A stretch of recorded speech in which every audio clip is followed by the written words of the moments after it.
বরণ করে নেবেন আমাদের পশ্চিমবঙ্গ বিধানসভার মাননীয় অধ্যক্ষ শ্রী বিমান ব্যানার্জি মহাশয়কে। খুশনুমা পারভিন বরণ করে নেবেন। অঙ্কিতা বরণ করে নিচ্ছে আমাদের পশ্চিমবঙ্গ বিধানসভার মাননীয় অধ্যক্ষ মহাশয়কে। খুশনুমা পারভিন বরণ করে নেবেন আমাদের পরিষদীয় মন্ত্রী মাননীয় পরিষদীয় মন্ত্রী শ্রী শোভনদেব চট্টোপাধ্যায় মহাশয়কে।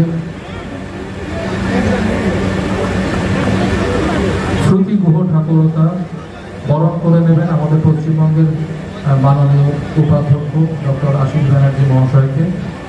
শ্রুতি গুহ ঠাকুরতা আমাদের পশ্চিমবঙ্গ বিধানসভার কর্মচারী। অন্যান্য মন্ত্রিসভার সদস্য তারা এখানে রয়েছে, আপনারা সামনে বসে রয়েছে। প্রত্যেক বছরের মতো এবছর আমাদের এখানে বড় মহোৎসব পালিত হচ্ছে। মাননীয় মুখ্যমন্ত্রী প্রত্যেক বছর আসেন। আসলে নতুন করে বলার কিছু নেই। আমাদের যে বৃক্ষের কি উপযোগিতা সবাই আমরা জানি। শুধুমাত্র বৃক্ষ রোপণ করাটা এবং তাকে যত্ন করা, যত্নে লালন পালন করা, এটাই সবচেয়ে বড় কাজ। রবীন্দ্রনাথ ঠাকুর 1925 সালে 5টা গাছ লাগিয়েছিলেন এবং তারপর থেকে 1935 সাল থেকে প্রত্যেক বছর থেকে এটা পালন করতেন বড় মহোৎসব।